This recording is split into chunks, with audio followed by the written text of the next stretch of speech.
and welcome to the Change Life Destiny podcast series. Are you frustrated with the challenges of navigating our healthcare system? We understand, and that's why we're committed to sharing insights into the latest advancements and approaches that are reshaping healthcare. Join us as we explore the stories of practitioners and innovators who are leading the way toward a healthier future. Let's dive in and learn together.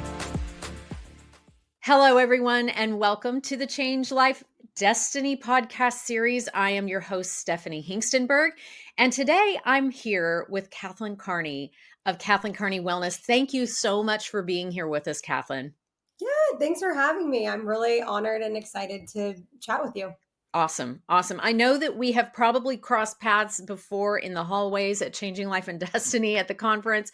And so I'm just so grateful that you're giving us your information today and your knowledge and your passion. So let's start with your story though. Can you tell us a little bit about your health journey and how you got to where you are today? Yeah, so I'm going to do my very best to be short and sweet and to the point, but it truly has been a journey that started as a high schooler up until now. I'm still continuing on, never ending really. Right. But basically, in middle school and high school, I had chronic cystic acne, chronic constipation, bad periods, and I went through a traditional route of going on birth control and going on Accutane. And that seemed to, do the trick, fix everything magically up until college. And when I was a senior in college, my health just really started to decline. I also was not a healthy college student by any means. Which most are not. Let's be real. Most are not. I definitely indulged in everything that there is to indulge in college life. And so when I graduated and started a really stressful job, I did a teaching program and was placed in a low-income school in Dallas, Texas. And I had never been to Texas before. I had never been a teacher before and was facing some inequities that I had never experienced before. And it kind of created this perfect storm for unhealthiness. I ended up getting diagnosed with polycystic ovarian syndrome, PCOS, and had some irregular cholesterol, thyroid, and cortisol markers, which probably is no surprise to anybody who knows anything about those markers when you're in chronic fight or flight and not treating your body with love and care. Right. Those things happen. And in the midst of all of that insanity, my best friend was diagnosed with stage 4 cancer. Oh my goodness. Yeah. So it was excuse my French, shitstorm. And so that was really though, like it took that for me to really just be like, okay, I need to take a look at everything in my life, what I'm eating, how I'm sleeping, the way I'm managing stress, if I'm moving my body, and take control. And at that time, I really was like, I'm doing this all for my best friend. It's all for her. I'm doing all this research and I'm doing this to be supportive. I'm making all of these changes to be like a grounding post for her. But I think subconsciously, I was like, I really need this. And also, I'm terrified because we grew up together. And could this be me? Right. And so from there, I started eating better, moving my body, managing stress, setting boundaries, all the things that we know we're supposed to do. And to no surprise, the results were incredible. No more acne, no more constipation, better moods, better sleep, more energy, like truly just like I was like, wow, what a new world this is. Right. So I ended up writing a book about our experience together, along with some other important people in my life who also were dealing with chronic mystery illness. And we're like, why do we feel so terrible? Included all of their success stories. And that really made me sit and think like, okay, what do I what do I want for my life? My teaching program was only 2 years. And so after 3 years of in the classroom, I decided to go back to school to be a nutritionist. Did that, did my internship to become a certified nutrition specialist, and started my business. And that's how we ended up here. Wow. It is such a beautiful thing when we can use our hearts and our minds to really help someone else, but in the process I mean, yes, you end up helping yourself in that space, but I think it's a beautiful thing when you're doing something for someone else in that way and you really are doing everything that you can for that person. So kudos to you for that. What is the name of your book? It's called We Can't Change What We Don't Know: How I Started to Think of Food as Medicine. Ooh, I love that. Love that. Love that so very much. Well, okay. So, who are because I'm hearing this, I think when we spoke before, we were speaking really to women and your desire to help women specifically in a certain type of age range. So, what is that age range? Can you speak a little bit more to that? Yeah. So as I, continued through starting a business, and everybody says, you need a niche, you have to have a Mm, niche in your business. And I was like, I have no idea what that's going to be. right. Had maybe thought maybe it would be working with people with chronic illness, since that's kind of how I got started. But as I started getting clients, it just so happened I'm 29 years old, and a lot of my clients ended up being in their 20s and 30s, and a lot of them being women who were wanting to get pregnant or wanted Mhm. help during pregnancy, navigating, the symptoms that they were experiencing, or feeling really scared about growing a human and wondering, am I doing it right? Am I okay? Is the baby okay? What should I be feeding me, the baby? And then also supporting women in postpartum, in that stage of, okay, I've given myself and my body to this being. Who am I now? Mm, And mm. I've really found a lot of joy in all three of those processes, from the beginning stages of, I think I want to have a baby, to I'm having a baby, to, oh my gosh, the baby's here. And now what do I do? Now what? Now what? Oh, that's awesome. That's Yeah. fantastic. Yeah, that's really necessary because I don't know in this day and age how many obstetricians have the time, Right. honestly, to speak to some of these things. And so, having someone that you can really dive into those details with, I think is important. I mean, I've had two babies myself, and I would have loved to have someone who could walk me through those different stages and phases. So, do you teach classes or do you just work with people one on one? So I've done like workshops in the past. I've done two. So you're thinking about having a baby, and so you're having a baby, and they both really dive through the like recommended research based recommendations for diet, potential supplementation. Obviously, that's very individual. Movement practices, optimal sleep, optimal stress management, all of those different areas to really give people like a holistic overview. So I Mm-hmm. have done those workshops, and I'm actually very grateful. I also am a yoga teacher, and I teach at a studio, and one of my fellow teachers specializes in prenatal yoga. And Oh, so she's brought me on to her team to do workshops with her. So I've done prenatal nutrition with prenatal yoga. So that's been really a fun new adventure. And then everything else that I do is one on one. I love that. I love that because you can kind of, everybody can get what they need. If there's someone that really does not want to do a one-on-one, then they can work with you in a group setting. I think that's fantastic. Okay, so yoga, you were mentioning yoga, and clearly diet and exercise are very, very important when you're growing a human inside of your body. Hi, everyone. Roxy here with the Change Life Destiny podcast. Thank you so much for tuning in. We hope you're loving this episode. Just a quick note to let you know that if you enjoy the types of speakers and the content and the technologies that we're showcasing on this podcast, you will enjoy our Changing Life and Destiny conference, which happens annually in Dallas in April. And we'd love to have you there with us. Learn more at changelifedestiny.com and use the code podcast at checkout to get a very special discount. We hope to see you there on this movement to move our healthcare system to a preventative, proactive model. Now back to the episode.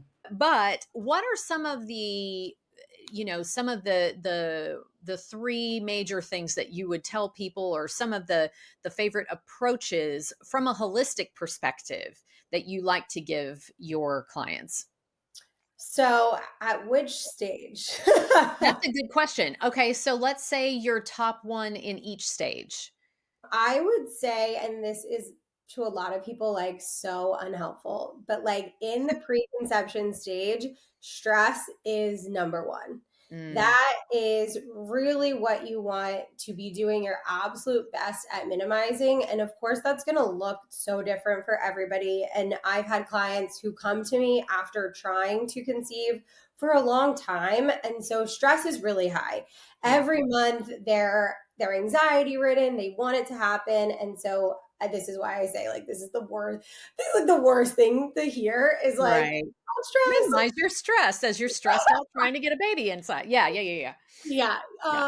But it really is important. And anecdotally, I mean, there have just been so many times with clients, with friends, with family members of like the moment that they quote unquote stop trying, that's when, baby is made.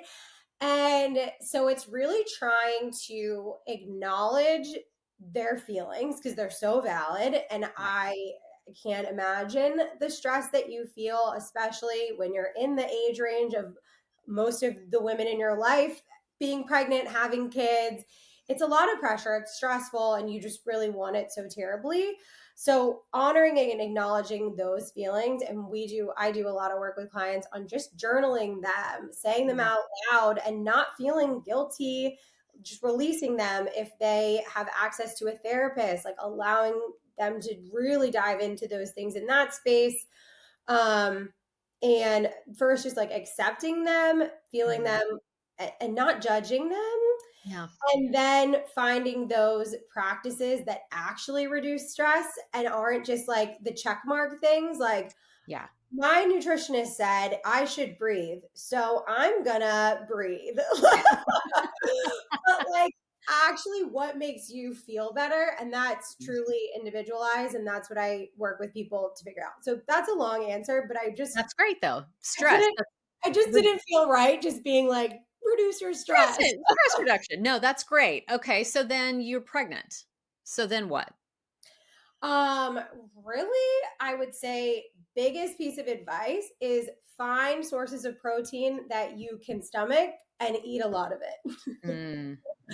Which is really challenging as well because a lot of women have aversions to protein. But if you can start before and as soon as you think you might be pregnant, like eating as much protein as you can. I mean, not like stuffing it, but like somewhere between 100 and 130 grams of protein. That's going to really help you with morning sickness. It's going to help the baby. It's going to help you with energy. It's going to be really crucial. Yeah. So finding those sources that don't make you want to puke and eating them would probably be my best piece of advice there. That's funny. When I was pregnant with, I think it was my son. Yeah, with my son, my first, I craved, and it was so strange, strawberries and water. I craved strawberries and water so much, and I ate and drank so much of that and I felt like I was so strange because there were so many people that had all these strange cravings, Yeah. but that were different than strawberries and water. But yeah, I mean, it's so fascinating what the body does in that space and in of the 9 to 10 months of growing a human inside of another human. It's so fascinating. Okay, so protein, love it. So de-stress, eat a lot of protein. Okay, the babies come. Now what? Ask for help. Ooh, that's a good one. And 100. hard. Woo, it's hard for those of us that are really stubborn. You see a pattern here. My biggest pieces of advice are the hard. Truly ask for help. And I'm not just saying that to like plug myself. It does not have to be with a professional. It can be with your partner, with your parents, with your friends, with your church or your community, like wherever you have that. Truly asking for help and what you need, because you can't heal and keep somebody alive and keep your normal life going all at the same time. You can't, and it's okay that you can't. You shouldn't have to. Yeah. So Yeah. ask for help. That's wonderful. Oh, that's so good. Okay, so let's delve into another part of the conversation, and that is maybe some of your favorite stories of change. And maybe this is from the perspective of someone that you followed through that space, and then maybe somebody that you haven't. What are some stories that you just are near and dear to your heart about the work that you're doing and how you're helping to change? Oh gosh. Okay. I think for one is a lot of clients that come to see me have had a diagnosis and they're really nervous about their ability to conceive and carry a pregnancy and also feel good, because a lot of times when people have a diagnosis that they're managing, they don't feel good, and then they're like, oh my gosh, am I just going to feel so terrible? Yeah. So, two similar clients come to mind there who had a diagnosis and were like, I'm scared about getting pregnant and I'm scared how I'm going to feel. And so we worked together for about 3 months for both of them on managing their symptoms and also like prepping for conception, Mm, focusing on preconception nutrition, which kind of go hand in hand. A lot mm, of times, preconception nutrition is just eating the macros and the micros that I don't like to say should, but that most people would ideally be doing. mhm. And that really helps to like build efficacy and be like, okay, I can do this. I have experienced slight or major improvements in symptoms. Now that it's time to start trying to make a baby, I feel better about this. And Mhm. then really in that first trimester, making sure that they are getting adequate nutrients in the first trimester. Folate, as many people know, is very important. And so making sure that they're set up for success in that and just helping them. I think it really helps people like knowing that they're doing what they can and there's like a Mm, reason behind it. I think for some people that's really calming. absolutely. And so really helping them through that and reminding them like, look at all the beautiful things you're doing.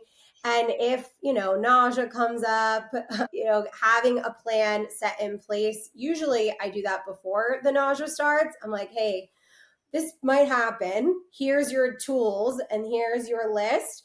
And people have found that really helpful because for a lot of people at like 8 weeks, it just hits. And they're like, whoa, I felt so good. And Mhm. now I'm throwing up every day. Like, Yeah, what's happening? yeah. So they're really grateful to have those tools. Once we get past first trimester, it's a lot of actually focusing on eating more and increasing your nutrients and your caloric intake. During your first trimester, you actually don't need to eat more, unless you haven't been eating enough. But if you have been eating adequately, you actually don't have more of a caloric need. Second and third trimester, though, that starts to increase. So just it's really focusing on like, are you fueling your body with enough food, which is just hard when you're on the move and pregnant and all the things. Mhm. And then once postpartum hits, it's really being super gentle, giving them so much grace at the beginning, trying really not to have many goals aside from just like, are you like fueling yourself to the best of your ability? Are you okay? Are you feeling close to baby? Like it's just really, really gentle. Like we don't put any major goals there. And Mhm. then client starts to come back from baby bliss and, if they have to go back to work and all of those little things, then that's when we really start to figure out, okay, what aspects of your routine from pregnancy or even preconception do you want to start to bring back? What feels manageable? And at some point, it always comes back to that identity work of like, you're a completely new person now that you are a mom. And what does that look like now, and who are you now, and what are your priorities now? We spend like a lot of time, and it's really nice and it's really beautiful. So That's awesome. That's awesome. And do you have specific people or clients that you just love their story and you love, the change that they made, or that it was such a drastic change that you recall it?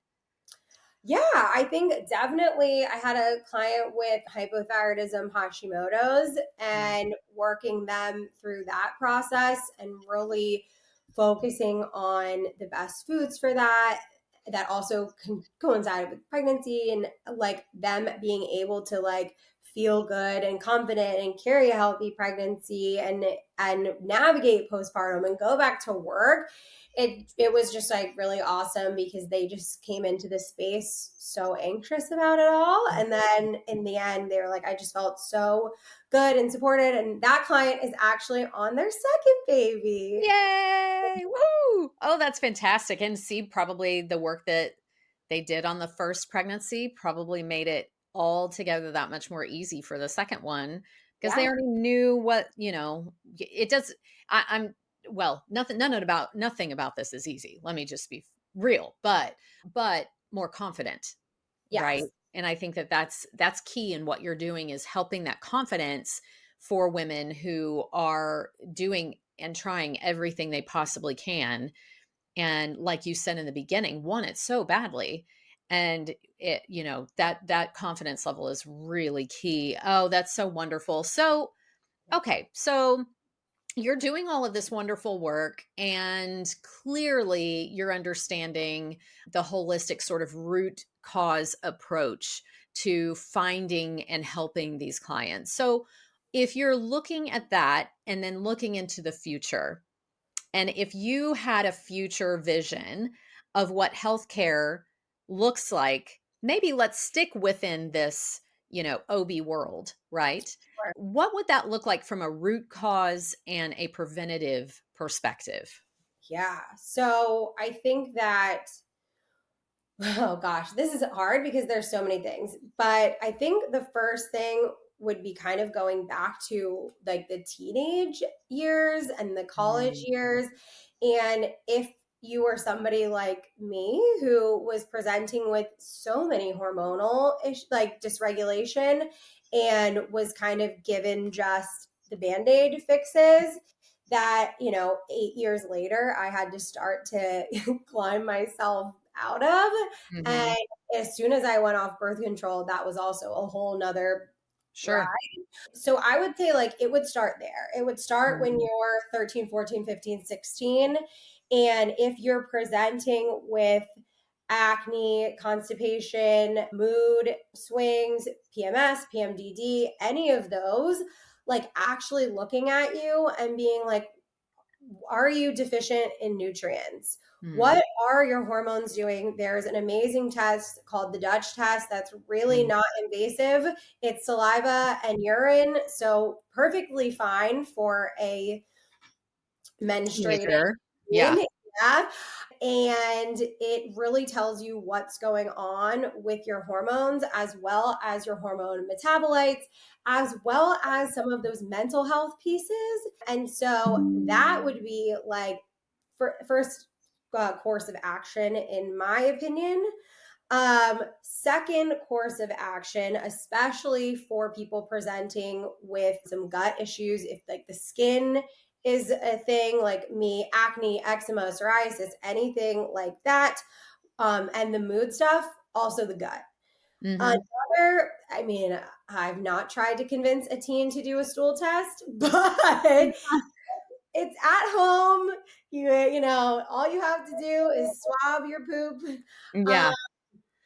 that would be the second line of action, or maybe first, depending on what's being presented, Mhm. um, to see like what's going on in your microbiome. Because a lot of things that people don't realize is that the way that you were born, if you were born vaginally, born as a C-section, if you were breastfed, if you were bottle fed, if you were both, if you were sick and given antibiotics, like all of that as literally an infant is going to play a huge role in your gut health as a Mhm.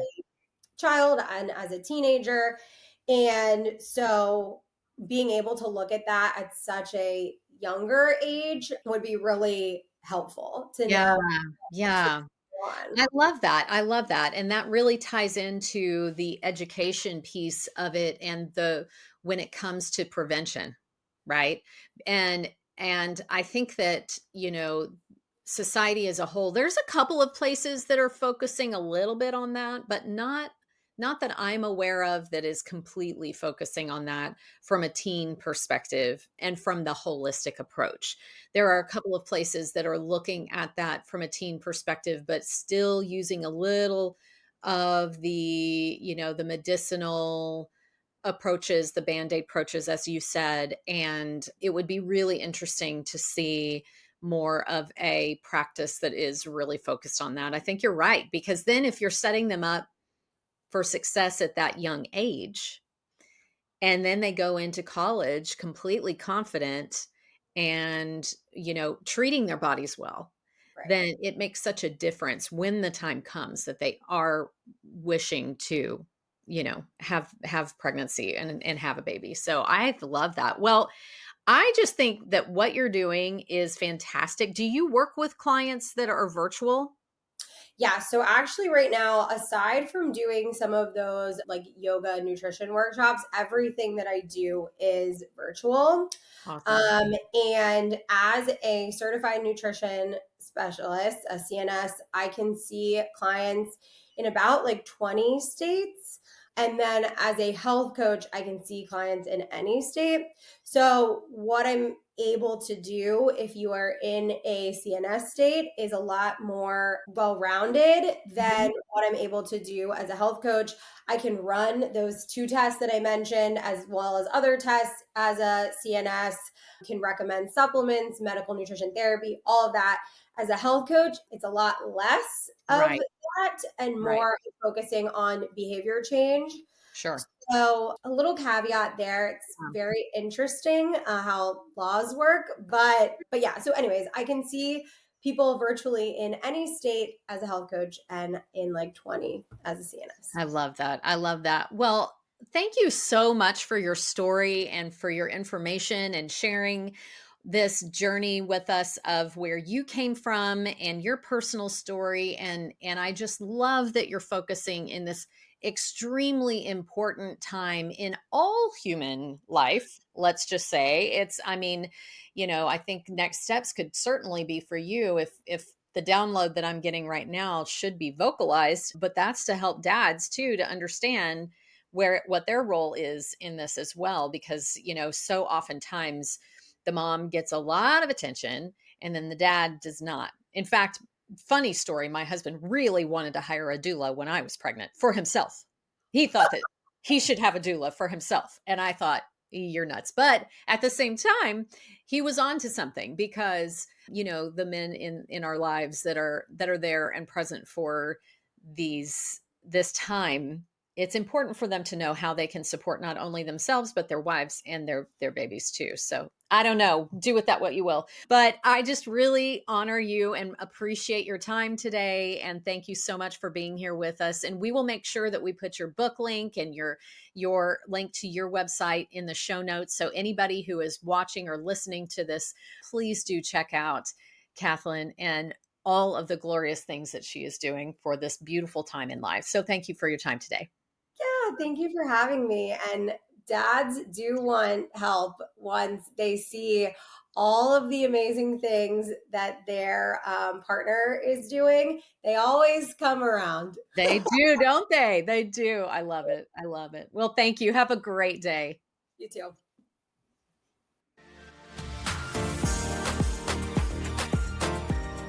Thank you for tuning in to the Change Life Destiny Show.